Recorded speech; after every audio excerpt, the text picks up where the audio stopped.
एक बार की बात है, भगवान शिव का एक भक्त बहुत कठिनाइयों के बाद केदारनाथ धाम पहुंचा।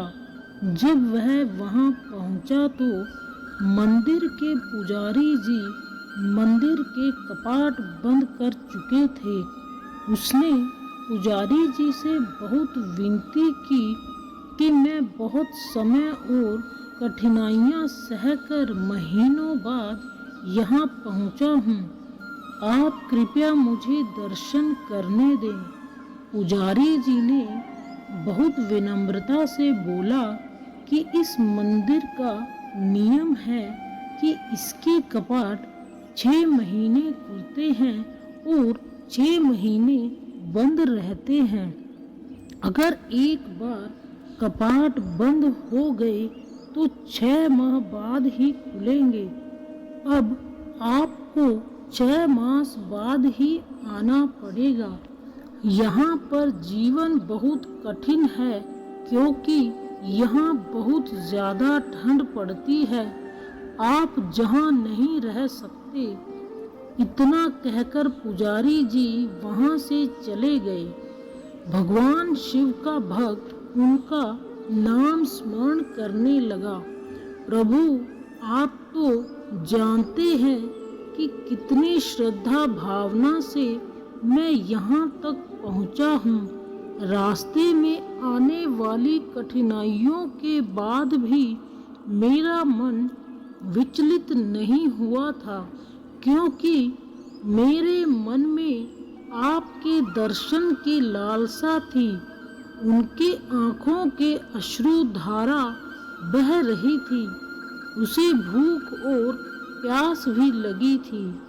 वह कुछ समय पश्चात वहाँ पर एक साधु बाबा आए। उन्होंने उसका हाल चाल पूछा। शिव भक्त ने अपनी सारी व्यथा उनको सुना दी। साधु बाबा ने उसे पीने को पानी और खाने को भोजन दिया। उसे हौसला दिया कि मुझे विश्वास है कि कल मंदिर के कपाट अवश्य खुलेंगे। साधु बाबा से बात करते करते कब शिव भक्त को नींद आ गई, उसे पता ही नहीं चला। सुबह जब सूर्य के प्रकाश से उसकी नींद खुली तो वो देखता है कि पुजारी जी पूरी मंडली के साथ मंदिर के कपाट खोल रहे थे। वह पुजारी जी के पास गया और कहने लगा कि आप तो कहते थे कि कपाट 6 मास बाद खुलेंगे। पंडित जी को उस भक्त का स्मरण आया कि इसने मुझसे कपाट खोलने की विनती की थी। पंडित जी ने कहा कि मैं तो 6 मास बाद ही आया हूँ। फिर शिव भक्त ने पंडित जी के जाने के बाद एक साधु बाबा से मिलने का पूरा प्रसंग सुनाया। पूरा वृत्तांत सुनकर पुजारी जी स्तब्ध थे। कोई 6 मास तक बिना किसी साधन के इस ठंड में कैसे जीवित रह सकता है। पुजारी जी उस भक्त के चरणों में गिर गए। वह कहने लगे कि कितने वर्ष बीत गए मंदिर में सेवा करते, लेकिन कभी प्रभु के दर्शन नहीं कर पाया। लेकिन तुम्हारी आस्था सच्ची थी।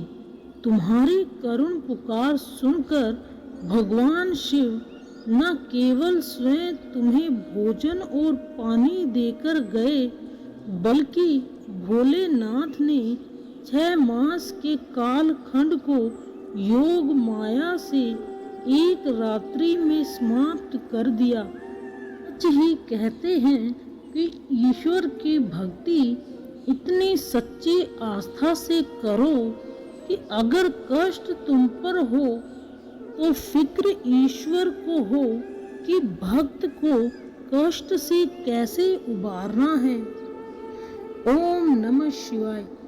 दोस्तों, यदि आप इस तरह की और कथाएं सुनना चाहते हैं तो अपने इस चैनल को सब्सक्राइब करें और कमेंट में हर हर महादेव ज़रूर लिखें।